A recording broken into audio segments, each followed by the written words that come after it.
break through the pretty strong defensive core that Frantz has as well with the Incineroar and the Rillaboom, and looking now, the Incineroar and the Flutter Mane staring down that Shenpao and Dragonite from Anthony's side, just putting foot on the gas immediately. Straight damage coming out of this Dragonite potentially.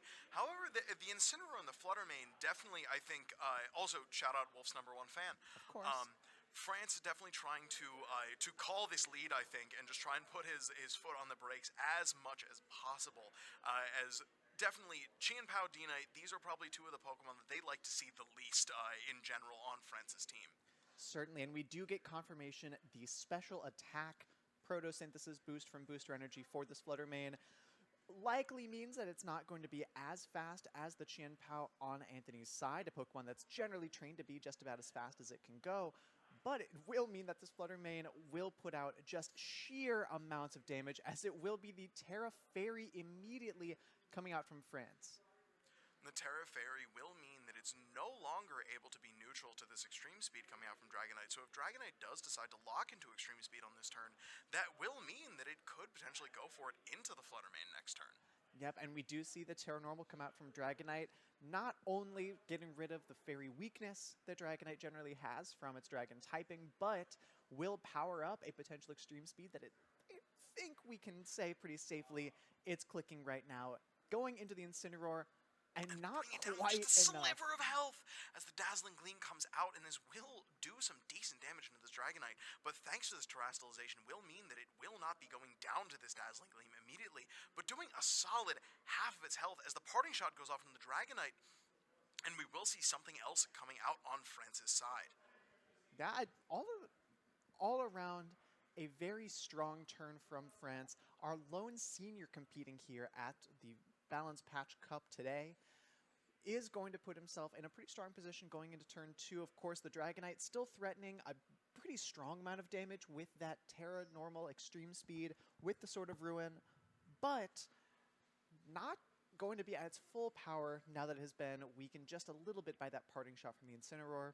Gives France the opportunity to bring this Urshifu onto the field. It is the Mystic Water set, so the option to either click a Surging Strikes into the Chien-Pao or a Close Combat into the Dragonite, both of those would pick up a KO. Or even a Surging Strikes into the Dragonite, now that it's dropped its resistance, and it is at half health, so that will likely be enough damage. We see the Flutter Mane swap out for the Chien-Pao here, and we will see the Booster Energy, though we are expecting it to be speed based on its Icy Wind and Taunt. We will see. It is indeed the speed booster that will be coming out here. Now, a double swap for Anthony to try and just protect both of these Pokemon as much as possible. The Rillaboom coming out to take the place of Dragonite as well, hoping, I think, that Surging Strikes would go into the Rillaboom slot. Yep. As the Flutter Mane does go for a Dazzling Gleam, saying, I'm not scared of your Dragonite. I will be sitting here in front of that Terra Normal extreme speed, as the Urshifu goes for the Surging Strikes into the Flutter Mane slot to just try and pick that up as much as possible, and the Flutter Mane will be going down as soon as it came back in. And it seems like France covering for all eventualities that turn. You know, of course, the Flutter Mane moving before the Urshifu, it would likely have brought the Chien-Pao down to focus Sash, but knowing that there's a pretty good chance that this Chien-Pao doesn't want to stay on the field with its attack already having been dropped from Intimidate on the lead with the Incineroar on the other side, you know, you're able to catch whatever wants to come in, and it's that very pesky Flutter Mane that's going to be one of the only Pokemon on Anthony's side that's going to be able to outpace your own Flutter Mane and really threaten you with any kind of damage. Yeah, absolutely, and now we will have to see what France does to try and beat out this new position that Anthony has found himself in, where the Rillaboom is faring pretty strongly into this Urshifu, as we see Protect come out from France's Flutter Mane. We'll have to see what the Urshifu ends up deciding to do here, as it does get hit with the Fake Out, as I'm assuming this Ice Will Crash does go into the Flutter Mane. So this will be a neutral turn for both players, just sort of testing the waters and seeing what could happen. But we will find ourselves now where this Chien-Pao is going to be able to likely move fast in this Flutter Mane, as we saw. Flutter Mane with special attack boost cannot possibly outspeed a Jolly Chien-Pao. So if this is Jolly Chien-Pao, then it will end up being faster than Flutter Mane here. Yeah, and even if it's Adamant, you know, just by the nature of those two Pokemon, knowing that they have the exact same base speed, 135, it's very likely that the Chien-Pao, if it's max speed with an Adamant Nature, still going to be faster than the Fluttermane. Yes. We do see the Incineroar come right back out onto the field for Frantz, gets a very, very tasty Intimidate onto these two physical attackers, possibly going to let your Fluttermane survive this turn.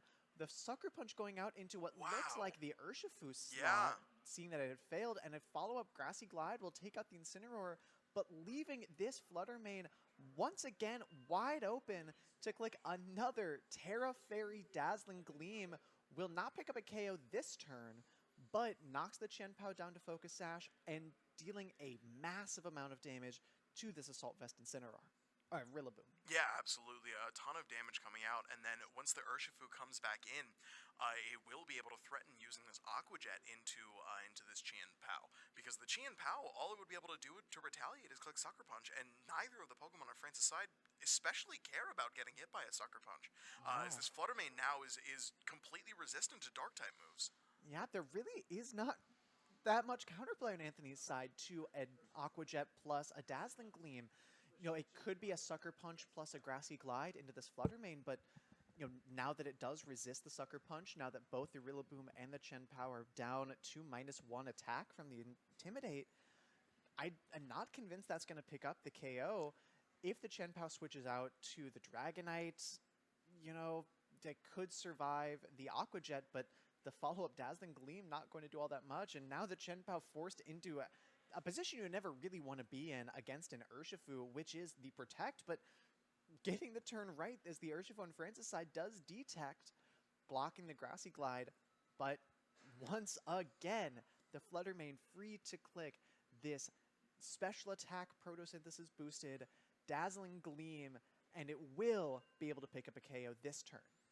Yeah, and just a ton of damage coming out in this Rillaboom once again. So the Rillaboom will be going down, Anthony down to his last two Pokemon, this half-health Dragonite, and this barely holding on Chien-Pao that will still be in the range of Aqua Jet from Urshifu. Now we'll have to see, is this Dragonite's leftover attack going to be enough to help it sort of clear out the rest of this game? I think I see a potential out for Anthony with Ice Cold Crash maybe getting a couple flinches, but it's looking pretty tough just due to the nature of how little HP he has left on his board. Yep, and the big issue now is not the Fluttermane so much, but this Urshifu, as I do like this play from Anthony, just doubling into this Urshifu. You kind of have to call the Protect on the Fluttermane side. You will get this KO on the Urshifu, but because the Fluttermane didn't protect France, being up in Pokemon count, knowing that Anthony with two single target attackers on the field is not going to be able to pick up both KOs this turn, free to launch another Dazzling Gleam, and we are seeing a pretty intense damage roll there as the Dazzling Gleam into the Dragonite the first time around did about 100 damage. Then brought it down to about 92, I want to say that was. Then yeah, it would have been 92 from 98 down to 6. Yeah. And so we will see at least the fourth final Pokemon, yes, that France brought in. It is that Tornadus. Could have been, you know, potential for Anthony in this game if he had gotten a couple of Protect turns right. Yeah. You know, was able to pick up some KOs, especially on this Fluttermane. But unfortunately, just not enough.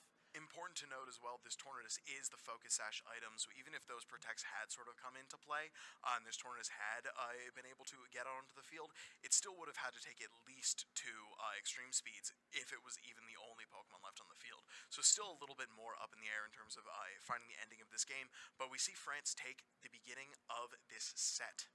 Yeah, and we see why France is entering this round 4 at an undefeated 3-0 record. Again, the only senior in our field today has been playing exclusively Masters players and beating them at every single turn. And you get to see exactly right there. Not just a very, very strong team, but very expertly piloted, just continuing to force the pressure that's applied by that Fluttermane throughout the game and being extremely confident in leaving that thing unprotected in the situations where you're able to. Yeah, going to show why this booster special attack Fluttermane is so potentially potent. As we remember back in Regulations D and E, when POW and D-Knight were such popular options then as well, and booster special attack Fluttermane was a significantly more popular option then than it is now, at least. Seeing why in those situations this Pokemon, when it is allowed to protect in front of these threats, is such a problematic Pokemon. Even though at the very beginning of the game, Frantz used his Terastallization to get rid of his Ghost type and mean that he could now be hit by extreme speed, it didn't matter because the ability to protect and the ability to fake out those certain turns, not literal fake out, however, more of the mental warfare fake out, but able to sort of break their ankles, as we've been known to say. But we do see this Tornus and Urshifu coming out for Frantz at the beginning as the Raging Bolt makes its debut in this matchup alongside Anthony's own Fluttermane. Anthony looking like he's completely changing the way that he wants to play out this game.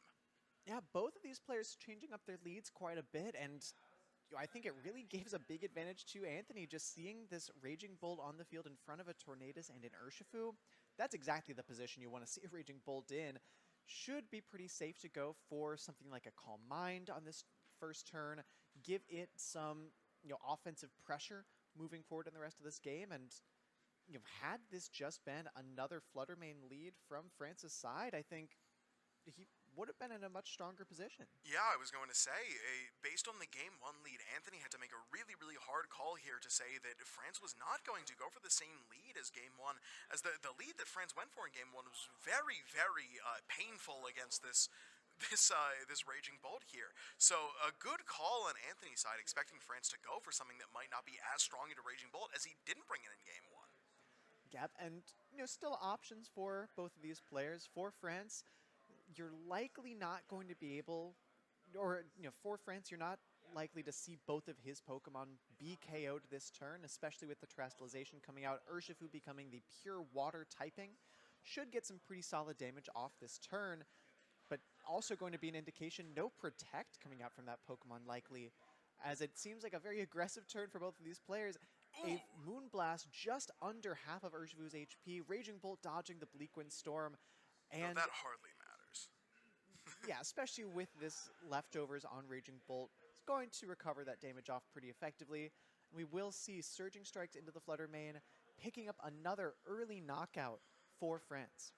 Yeah, and also important to note, based on the damage that we saw from the Moonblast, this Urshifu staying in green health after the Terastallization, meaning that very likely, even if Frantz had not gone for that Terastallization, this Urshifu would have lived to see another day with just about double the damage taken, but still not enough to fully take him out. However, we will see this Rillaboom coming in here. Definitely a bit more threatened by the Tornadus this time around, but this Urshifu is just now in such a good spot. Now that the Fluttermane has been taken out, this Urshifu can sort of say, all right, my job has been done. I don't feel like I nearly need to keep this Pokemon around as much as I have this Fluttermane in the back that can deal so well with this Raging Bolt. Well, it can deal so well with the Raging Bolt when it's just got on the field, but having already established one Calm Mind this turn, it's going to be a little bit more difficult for the Raging Bolt to find purchase in this matchup, or it's going to be a little bit more difficult for the Fluttermane to find purchase against the Raging Bolt. We are yet to see the Fluttermane come out, though, as Frantz making possibly his first defensive play all set, protecting the Tornadus on the fake out from Rillaboom and swapping the Incineroar into the game. It will have to take a +1 Dragon Pulse for its troubles, but knowing Incineroar, it will be able to take that attack. Maybe not as well as you might have liked, but still sitting on the field pretty nicely and threatening a fake out into either one of these two Pokemon. Yeah, absolutely, and we will see Anthony going for the Rillaboom to swap out into the Incineroar to make sure that this Rillaboom is not threatened by the potential Bleakwind coming out here, as we could very well just see a fake out coming out into Anthony's own Raging Bolt to sort of quell some of this snowballing that it has going on right now, as the Raging Bolt does go for Protect, and we'll have to see if the Incineroar does go for fake out into something, or if it does decide to take a bit more of a proactive play. It does go for the fake out into the Raging Bolt, and the Tornadus will decide to go for Bleakwind Storm here in an attempt to get a bit of chip damage and sort of gain back some of this momentum that the Raging Bolt is able to find itself in. This Incineroar taking a solid 70 damage from Bleakwind. However, with that Citrus Berry in the back, it will still have a bit of a good backbone against the rest of these Pokemon that will be here. Yeah, still plenty of HP in the pool for this Incineroar on Anthony's side, and I was pretty much expecting a fake out from Anthony there. The classic Incineroar Rillaboom double fake out next to the Raging Bolt. You just don't let your opponent attack every other turn. but a little bit more of a proactive play from both of these players. A parting shot from Frantz's side, knocking this Raging Bolt back down to neutral special attack, as the Flutter Mane will now get to switch in pretty safely, at least in front of the Raging Bolt. It will depend, though, what this Incineroar went for, not clicking the Fake Out this turn, but still with the potential to click a knockoff or a parting shot into that Flutter Mane. Something to note as well on Anthony's own Incineroar, it's actually, despite having a Citrus Berry, it is a U-turn over Parting Shot on this Incineroar. Not inherently too big of a difference in this situation, but it can often provide a way to still break some of these focus sashes while still being able to pivot out. So it could have been great to see on that turn into that Tornadus potentially. However, we do see the knockoff go into the Flutter Mane, do a bit of damage, but because the booster energy had been used up, knockoff did not do the full damage that we normally expected to be able to do. Still a little bit more than I was expecting. Definitely. Coming out from there, maybe an indication of the Flutter Mane's defensive prowess, or the Incineroar with it, maybe a decent bit of attack investment. We are finally going to see a Terrestrialization come out on Anthony's side here. It will predictably be that Raging Bolt becoming a Fairy type, shedding the Fairy type weakness in front of this Flutter Mane, and now in a position where, with still the +1 to its special defense from the earlier Calm Mind, going to be taking these hits from both Tornadus and Flutter Mane pretty well. Yeah, absolutely. We see Raging Bolt's favorite thing to do is not be a Dragon type, and very often it will be becoming that Fairy type. But losing its Electric typing means that it is now taking neutral damage from these Bleakwind Storms. And let me say, that did a solid amount of damage. Yeah. It will be hard to heal off the amount of damage that Flutter Mane and Tornadus are able to output, even with the grassy terrain and leftovers healing happening at the end of the turns. Now, this Flare Blitz will be able to come out and take out the Flutter Mane the rest of the way, and we will see Frantz's team the rest of the way. Just this Urshifu, Incineroar, and Tornadus might be struggling a little bit into this Raging Bolt, depending on the turns that we're able to see from Urshifu. Yeah, for Frantz, not having any kind of redirection available on his team makes this Terra Water Urshifu pretty susceptible to something like that Thunderclap from the Raging Bolt. Of course, now you can't always play the mind games of Thunderclap versus the Aqua Jet. The increased priority from Urshifu, just because of the natural speed advantage, means that the Thunderclap won't go off that turn, but the Aqua Jet just such little damage into the Raging Bolt or the Rillaboom that's potentially in the back for Anthony. It's not looking nearly as commanding of a position as Frantz had in that game number 1. Yeah, absolutely, and I think that will be something that he sort of thinks about going into this final game, is you see this Tornadus swap out into Incineroar, sort of providing a different pivoting situation here, maybe trying to keep that focus sash intact so that he will still be able to click Bleakwind Storm maybe later in the game against Raging Bolt. As we see the Urshifu hit Detect, as the Raging Bolt goes for the Thunderclap into the Urshifu slot, swapping that Pokemon out and detecting, guaranteeing that Thunderclap will never be able to do anything on that turn, as Anthony's own Incineroar U-turns out, and we will see this Rillaboom swapping back in. Now, this Urshifu just protected. It's looking like a pretty good target to sort of just be able to, get faked out, and we might be looking at a fairly neutral turn here, because this Incineroar is threatening the same fake out that Rillaboom is. Now, this grassy terrain will probably be going away within the next turn or two, so we won't necessarily be able to see Rillaboom go for the same grassy glides. And actually, that will be this turn, because I was not counting things properly. Well, no, you were just seeing ahead by a little bit, Yeah. It's certainly an interesting position for both of these players. Fake Out active for the Rillaboom and the Incineroar. Now, we are seeing the Fake Out come out from Frantz's side. The Incineroar moving before the Rillaboom. I believe that's still because there's one more turn of Tailwind yes. on Frantz's side. So just trading the Fake Outs in this position. Really the only thing that happens this turn is a couple points of damage onto the Urshifu, and the Raging Bolt healing up with its leftovers, putting us in a pretty similar position as we were last turn, but now with no Tailwind on Frantz's side, and crucially, still an Urshifu that's going to feint to any hit from either one of these two Pokemon, and it will just be that Thunderclap finishing it off. Thunderclap coming out, calling that Frantz was going to go for one of those surging strikes or close combats into the Raging Bolt or Rillaboom here. Now, we do see now that the Rillaboom is indeed faster than the Incineroar, as the Incineroar takes a solid amount of damage from that U-turn, and we will see Anthony's own Incineroar coming back in here, lowering the attack of the opposing Incineroar, and we will see Frantz have to bring back out his Tornadus at the end of this turn. But before that happens, we'll have to see France's Incineroar does go for Flare Blitz, and we'll have to see, will that be enough damage for it to go down? And it isn't. So this Incineroar will still be on the field for another turn. Yeah, and not getting the Incineroar off the field that turn for France really just puts you behind. It was already a difficult position, of course, with not the world's greatest amount of damage into this Raging Bolt that still is at this point, neutral special attack and just one increased stage of special defense because of the parting shot that would come off into it. Oh, it did click another Calm Mind. It's a +2 special defense. Yes, you're correct. But still. But still, regardless, especially with the Raging Bolt being faster than the opposing Incineroar, just going to be able to click a Dragon Pulse there. Now, France, in the middle of that game, bringing the Incineroar back out next to the Urshifu, was angling for the classic position that all Urshifu players look for, which is pinning a slot with Fake Out plus a Surging Strike, or close combat.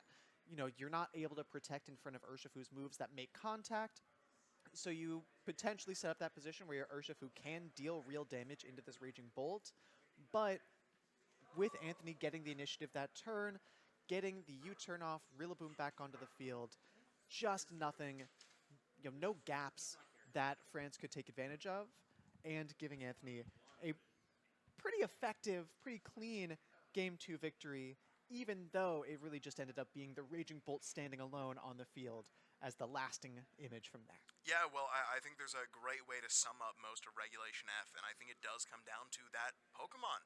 Raging Bolt is sort of the poster child of this regulation, this Calm Mind Terra Fairy set. So often you see endgame situations of a +6/+6 Raging Bolt on either side of the field, and that will be the only Pokemon there. And you just pray for those Thunderclap crit endgames, and it truly is very enigmatic of how this regulation has gone as a whole. As we saw, very end of EUIC, Paul Chua winning the entire tournament with that same set.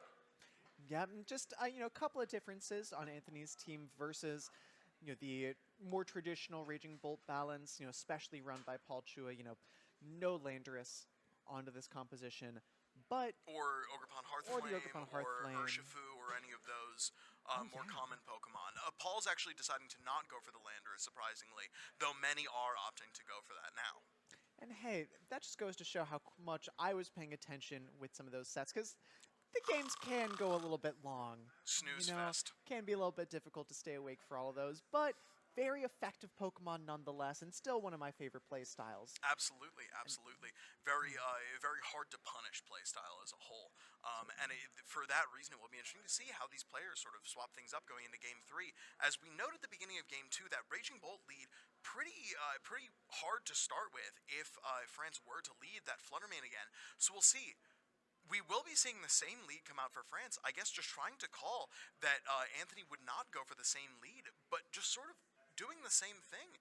And we'll see if it ends up working out. Will France take a different proactive play at the beginning of this? One, knowing that his Urshifu won't necessarily go down to the Moonblast as we saw in Game 1. But we'll also have to see sort of what happens the rest of the way. As this Urshifu is sort of France's main way of being able to beat out this Raging Bolt if he doesn't bring this Landorus. Yep, and we did see a very fast lock-in of those moves on Anthony's side. I'm excited to see how this first turn is going to go.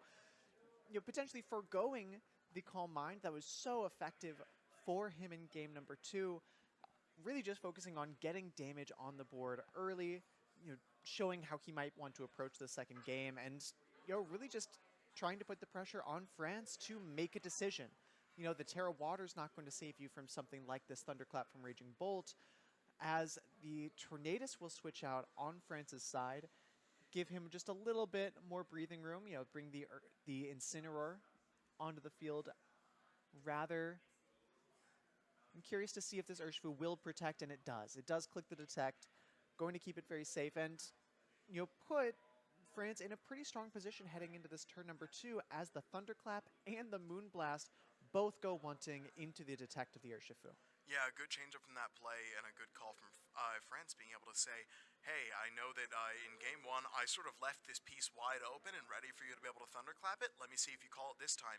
And he made the call right both games, so we'll have to see sort of how that continues to go throughout the game. Now this Urshifu deciding to Terra Water this turn, I think this would imply that the Fake Out from Incineroar will likely be going into this Raging Bolt.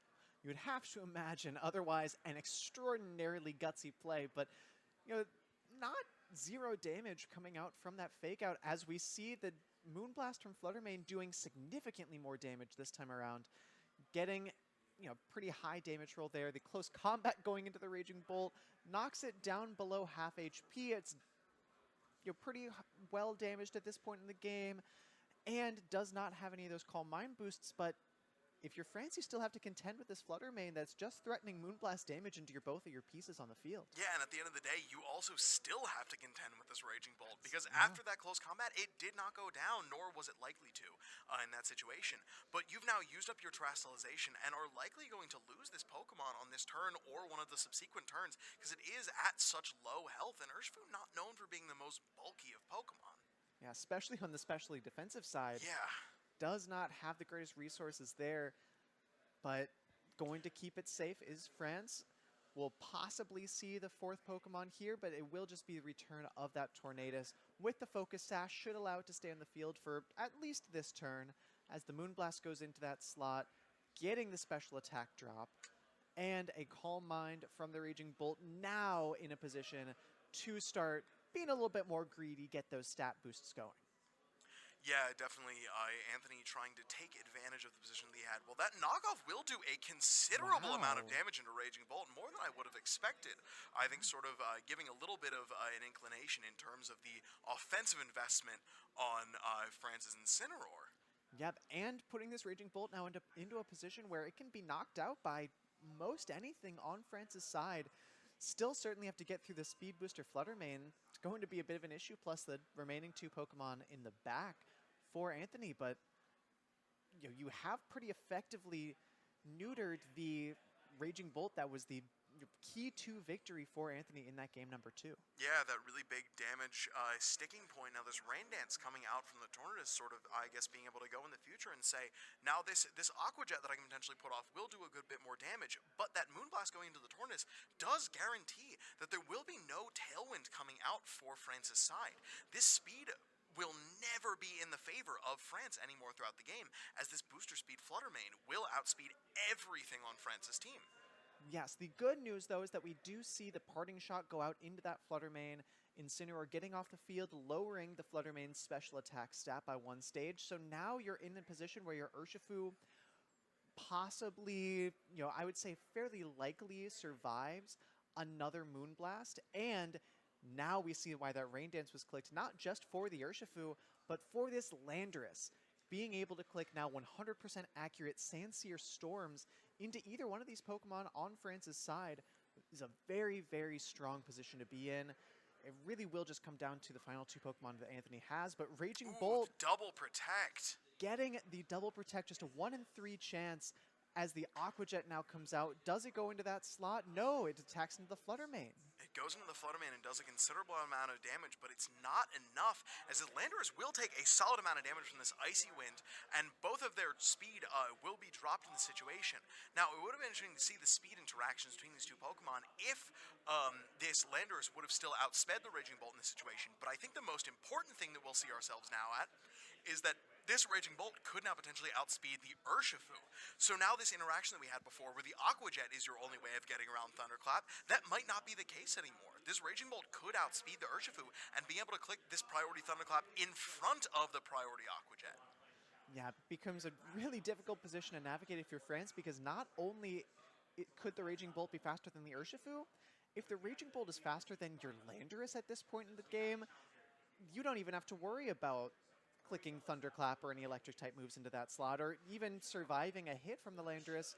A +1 Dragon Pulse may just be enough to deal with it, as no fake out, no switches, just straight up Pokemon on this turn, and it will be the Thunderclap going off into this Urshifu, picking up the KO, knowing that the Raging Bolt likely faster than that Pokemon, and the Wood Hammer, as that Icy Wind allows the Rillaboom to outspeed the Landorus, picks up that knockout as well, and just a commanding turn from Anthony Foti to take a huge 3-1 Pokemon advantage here in game number 3. Yeah, no, I can see there were a lot of moving parts in that situation because a lot of those interactions that just played out depended on the speed investment on both trainers' sides. Now, if that Landorus had been at -1 speed, but it had been one of the more speed-invested Landorus, being that timid, speed-boosting nature, we could have found ourselves in a situation where the Landorus was outspeeding the Rillaboom even at -1. So I understand it from both players in terms of how they went about playing that,